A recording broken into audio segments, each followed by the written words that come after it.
ज्ञानवापी मामले में carbon dating पर आज अहम सुनवाई। कथित शिवलिंग की कार्बन डेटिंग कराने को लेकर यह सुनवाई। जी हां, वाराणसी जिला जज AK विश्वेश सुना सकते इस पर फैसला। हिंदू पक्ष ने शिवलिंग की कार्बन डेटिंग कराने की याचिका दी थी। मुस्लिम पक्ष शिवलिंग को बता रहा है फव्वारा।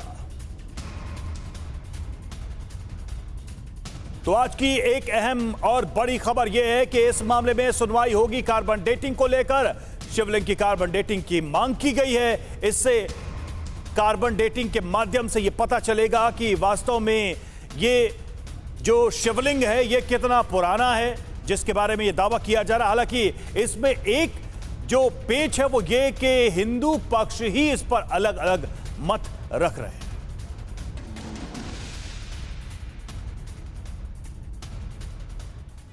तो कार्बन डेटिंग क्या है? ये टर्म, ये शब्द कई लोगों के लिए नया हो सकता है। जल्दी से इसको समझाते हैं, आपको बताते हैं क्या है ये कार्बन डेटिंग। तो कोई चीज कितनी पुरानी है ये जानने के लिए कार्बन डेटिंग पद्धति अपनाई जाती है, जो कि एक वैज्ञानिक पद्धति है। कार्बन बेस्ड चीजों यानी कार्बनिक पदार्थों की अनुमानित उम्र का इससे पता चलता है। किसी भी चीज में, किसी भी वस्तु में ये पदार्थ रहता है, जैसे लकड़ी, मिट्टी की चीजें, कई तरह के चट्टानों की उम्र का अंदाजा भी कार्बन डेटिंग के जरिए लगाया जाता है। और कार्बन डेटिंग केवल उन्हीं चीजों की हो सकती है जिसमें कभी कार्बन रहा हो, जिसमें कार्बन का एक प्रकार C14 रहा हो। और सटीक उम्र का पता लगाना मुश्किल, लेकिन इसमें एक अनुमानित उम्र का पता लगाया जाता है, उसकी उम्र का एक रेंज पता किया जाता है। लकड़ी, चारकोल, पुरातात्विक खोज, हड्डी, चमड़े, बाल, खून के अवशेषों की उम्र का इससे पता चल सकता है। जितने भी ऐसे अवशेष होते हैं,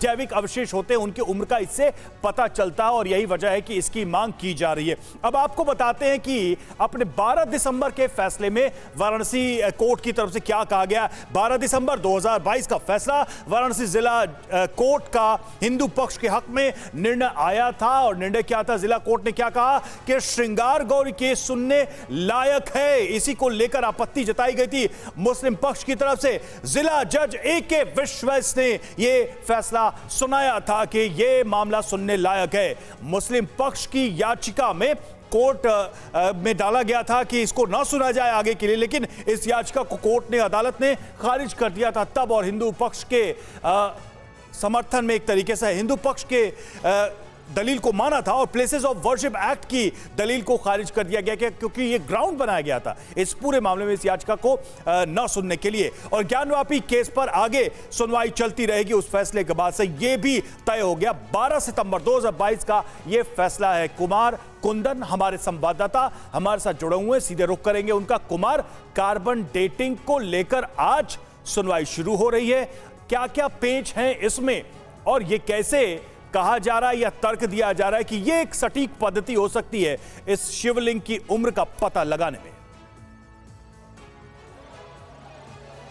देखिए, सबसे पहले बात तो आपको ये बताऊं कि आज जो है कोई बहस नहीं होनी है। आज सिर्फ और सिर्फ ऑर्डर आना है, क्योंकि बहस की प्रक्रिया पूरी हो चुकी है।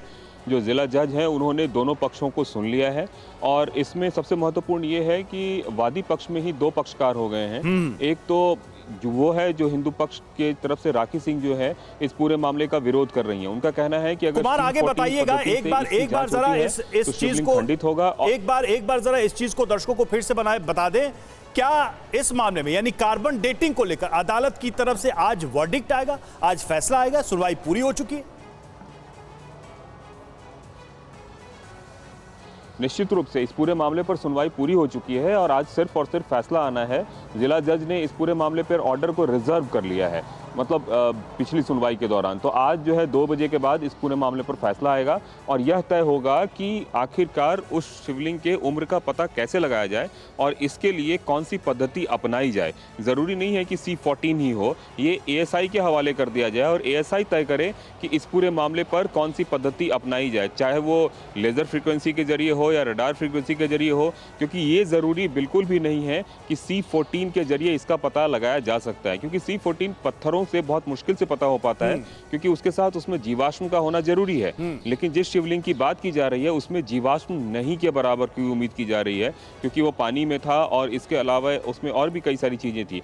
दूसरा, शिवलिंग को खंडित करना पड़ेगा, उसके एक टुकड़े को लेना पड़ेगा, जिसका कि हिंदू पक्ष के ही एक कई सारे लोग विरोध कर रहे हैं। उनका कहना है कि अगर शिवलिंग खंडित हो गई तो फिर वो शिवलिंग नहीं रह जाएगा, जो कि भगवान शिव का ओरिजिनल शिवलिंग है, ऐसा दावा है वादी पक्ष के लोगों का।